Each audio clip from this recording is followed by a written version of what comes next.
Well, hello and a very warm welcome to another in our series of Choice Words videos where we get to meet the great and the good of fund research and fund selection. I'm Julian Marr, I'm Editorial Director of Wealthwise, and today I'm delighted to be talking to Justin Oliver, who's CIO at Canaccord Genuity Funds. Hello, Justin. Hello, Julian. Cool, let's jump straight to my first question. Sure. Investment outlook. What excites you about it? What worries you? What excites me? Donald Trump actually excites me a lot because he's going to create lots of investment opportunities. And actually, I think those investment opportunities will be outside of the US, which is actually quite unusual since the financial crisis. Yes. I think there's only 3 calendar years since 2008 when stocks outside the US outperformed, and I think this could be the 4th year. We've seen that in the first quarter when obviously US stocks underperformed by a very large margin. So I think he'll create opportunities, and actually what he'll also create opportunities is things to talk about, isn't it? So we all like in this industry to talk a lot, and very often it's macroeconomics, etc., which can get a little bit tedious. He's going to give us lots to talk about moving forward. So that's, I think, what excites me most. Biggest danger, Donald Trump. Actually, I sensed he was going that way. Yeah. Well, again, we know he. If there's one thing that's predictable about Donald Trump, it's his unpredictability. That's a danger. I think over the months and the years I've been doing this job, the one question that I've been asked is about the debt situation in the US. Kind of how does it play out? What will be the tipping point? Obviously, the answer generally is I don't know. But he's not going to improve that situation. $36 trillion worth of debt. It's going to get worse by what they say, $2.5 trillion, reaching 40 trillion by I think they're saying 2040. I suspect it'll be earlier than that. That is the one thing that potentially keeps me up at night. But I don't know what the answer is. No, well, hopefully you get to sleep eventually then. That is a great start. And being the phrase Donald Trump excites me is always a good way to start kicking off into. Let's keep it up. You mentioned macro, we have to be a bit careful to talk about macro, so let's jump straight to the micro and what you look for in individual investments. What are the sort of the key points you look for on the plus side, and what would you see as a red flag? Sure. Well, in terms of investments, again, I've been doing this for 30 years, really brought up as a fund selector. These days I do a little less of that. I'll leave that to the cleverer and younger people in the firm. I think in my investment history, what I've tended to look for is actually consistency, predictability as much as you can get. Obviously, predictability over the short term is very difficult to get, but what I want to do is invest in something and I don't get any nasty surprises at the end of it. Red flags for me, and again, having done hundreds upon hundreds of fund manager interviews over the years, we know that in the industry you do occasionally come across people who are a little bit arrogant, and that's something that is definitely a red flag to me. We like to, I will invest in fund managers whom I would invest in myself. I won't stick with fund managers who can be a little bit conceited from time to time, should we say. Yeah, so we'll carry on that conversation after we stop filming. Something that's coming up more and more now, alternative investment, however you want to define that. Yep. But to what degree do you think you and your clients need to be thinking about alternatives compared to the traditional cash bond? Cash bond, alternatives. What are we including as alternatives? That's the big question. Commodities, are they alternatives? Potentially, and we've obviously got some gold within our portfolios. Long, short, hedge funds. Again, we'll steer away from them because, again, one lesson we've learnt over the years is actually liquidity is all important. And particularly now with Mr. Trump in charge, if things change, we want the ability to change our portfolios around very quickly should the need arise. And again, we learnt that from the financial crisis of 08, 09. So there's that, and then the question which very often comes up is about crypto, which is the new alternative, if you like. I am probably one of the most arch crypto skeptics out there. I do not believe you can value a Bitcoin. I have no ability to predict whether it's going to go up or down. over the next 12 months with every asset. I think you've got to be able to get a valuation of some description. I couldn't tell you what a Bitcoin should be worth. People then say, well, yeah, it's the same with gold, isn't it? And I would argue, actually, gold does at least have very limited industrial uses, and at least it's been around for 7,000 years as a medium of exchange and a store of value. So alternatives, yeah, in a very minor way, but again, the liquidity is all important. Excellent. What's your approach to client communications, and more specifically, how do you seek to keep your investors along for the entirety of the ride so they actually benefit fully from your wisdom? Sure. Well, wisdom is probably quite a strong word there, but again, what I've learned over the years is to keep it simple. And actually, people like stories, basically. So look, I might find it interesting that US inflation has gone from 2.6 to 2.8%, and I'm sure I could put together a presentation on macroeconomics. But even with the most, shall we say, hardened client, institutional client, whatever it might be, very often that doesn't excite them. What excites them is what is going on in the world in simple terms. Let's put a story around that. And again, that's what at least we get that with Donald Trump at this moment in time. And actually, you're just putting what we think into real world context. So our market update presentations at the moment, we're talking about gold. Because again, people can relate to that. They understand what's driving, what do we think is driving the gold price. And again, AI at the moment, that's a great investment to talk about because clients and investors understand it. We've all got phones. It's very relatable investment, and we can talk about various ways of accessing that and how much exposure we've got within our portfolios. So very much, keep it simple. Try to not, which again we love in this industry, using acronyms. So try to use those as infrequently as possible, and just talk to people. Don't talk at them, basically. Very good. A more personal question now. What was your path into investment, and if you hadn't taken it in alternative universe, what do you think you'd be doing now? Okay. So at the beginning of the 1990s, just finishing my A-level, about to go to university, I applied for sponsorship from what was Kleinwort Benson at the time. I was very fortunate to get said sponsorship. There was no obligations upon me, except it gave me the opportunity to work at the bank during holidays, etc., which I duly took up, being a poor and impoverished student. As I was, my first placement was in the investment division of Kleinwort Benson at the time. The rest is, as I say, history. 30 years later, I came back every time then working in investment decision. If I wasn't doing that, I'd probably be doing your job, actually. So I always had quite an interest in journalism, words, writing, English, etc. So if I hadn't gone into the investment industry directly, it would have been some form of journalism. I'd have liked to have been a writer, but I don't think my imagination isn't quite up there.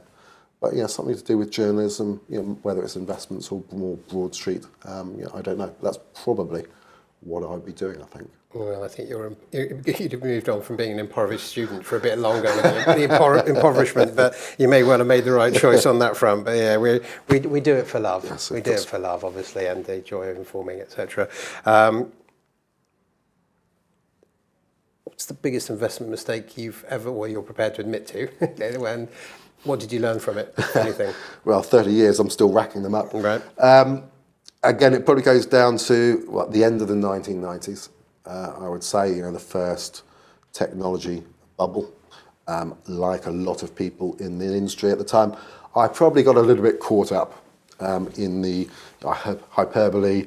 The internet was obviously a new thing.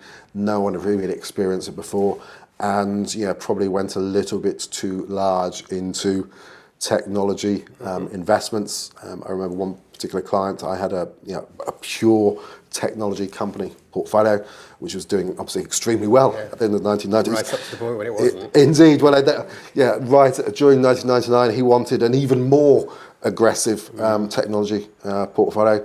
I remember the fourth quarter of 1999, I made something like 115% in that quarter alone, and obviously thought I could walk on water.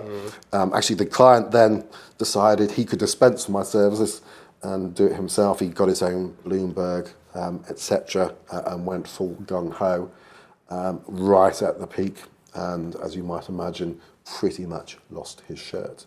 But I think Couldn't blame it on you, interesting. well, interesting, yes. So my one of my best exit positions as far as that's concerned.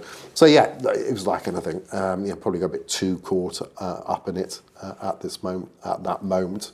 And it feels like there's an echo of that now on the AI front and Yeah. NVIDIA and the DeepSeek and the rest of it. But it's obviously 25 is on your. That's informing your thinking. Probably. Yeah, possibly. Maybe I'm a bit too skeptical because I've been through that cycle before where you thought that everything was going to be great, etc. I think what's notable for me is that the tech bubble then we would not have identified the current Magnificent Seven as the leaders of what would be around it in 25 years later. Alphabet had just been launched, Facebook, etc. wasn't, it was all about, was it MySpace at that time? Obviously Tesla wasn't around. Microsoft was there. Apple was there, but obviously it's more niche, just computer manufacturers. Amazon was selling books. Amazon was selling books and then very nearly went bust, shortly thereafter. So I think it's quite interesting that if you look back, we almost think that the top 10 companies in the world are invaluable. They're always going to be there. But if you look back in history, a strategy of buying the largest companies in the world often isn't a good strategy. Go back to 2010, it was only Apple and Microsoft which were the largest companies in the world. Beginning of the 2000s, it was only Microsoft. 1990s, it was all about Japanese companies. Yeah, sure. So for me, when we're looking at it, we think, well, actually, let's say 2035.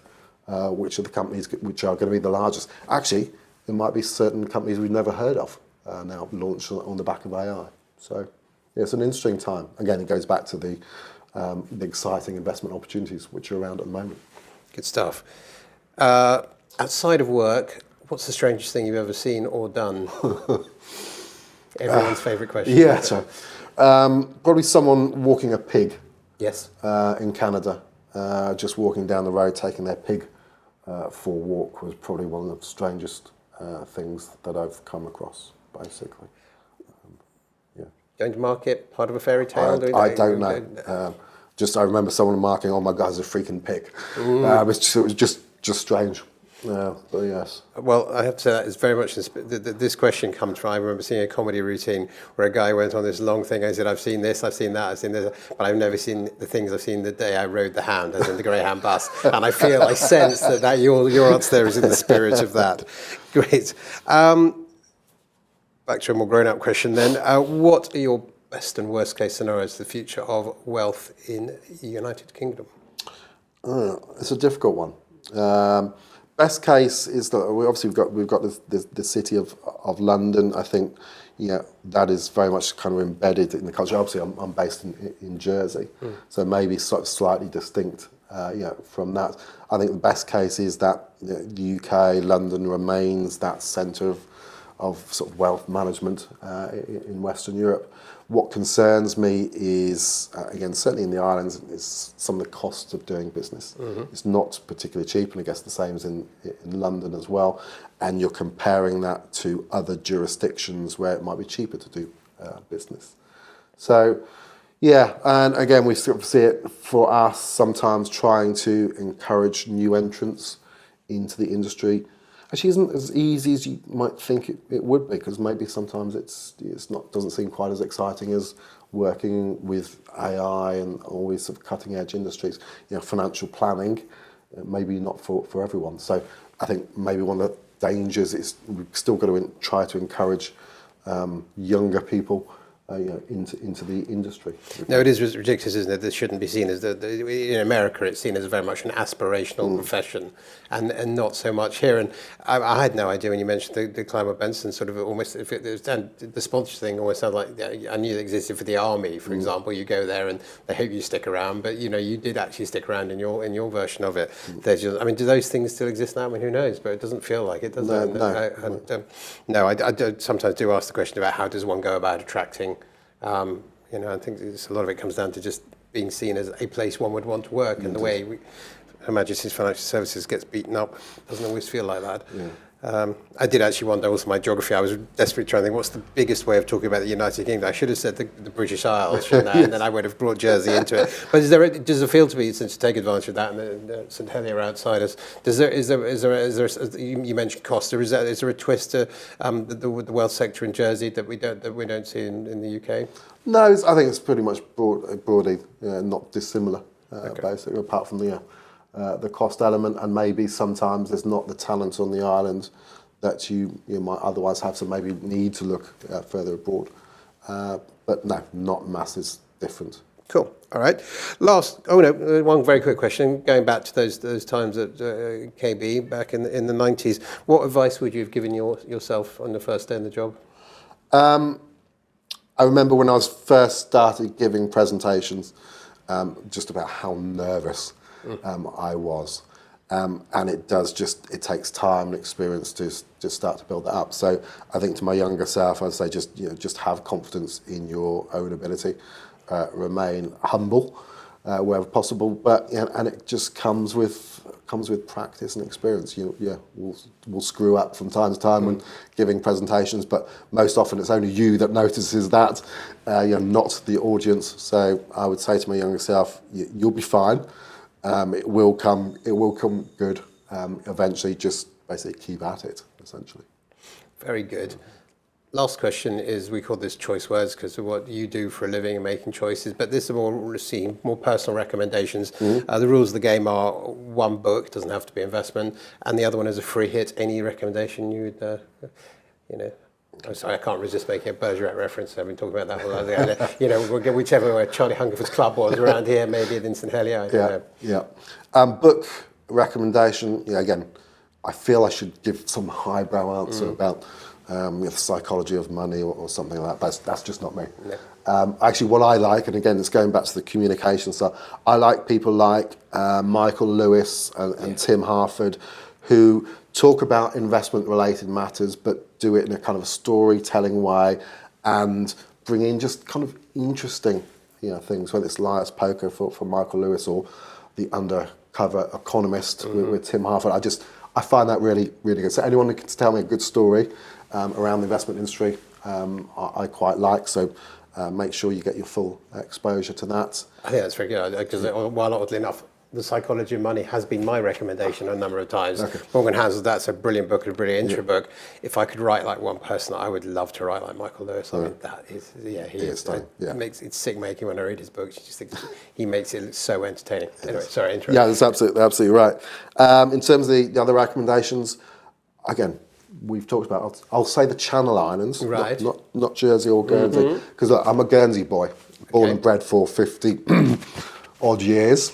Who moved to Jersey last year, and since I've moved, the question I've been often faced is, what, Jersey or Guernsey? Yeah. Which is your favourite? So I normally dodge that answer. I think safer. But it is very safe.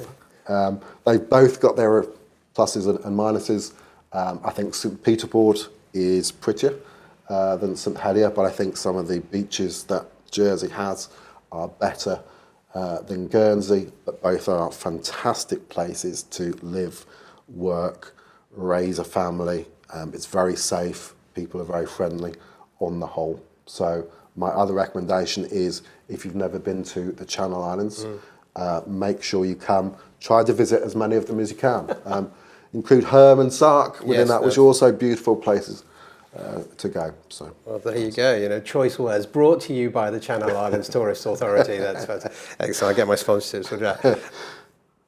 Justin, that was great. Really entertaining. Thank you so much for your time. No problem at all. Thank you, Julian. And thank you very much for watching. Do look out for further Choice Words videos as they are published.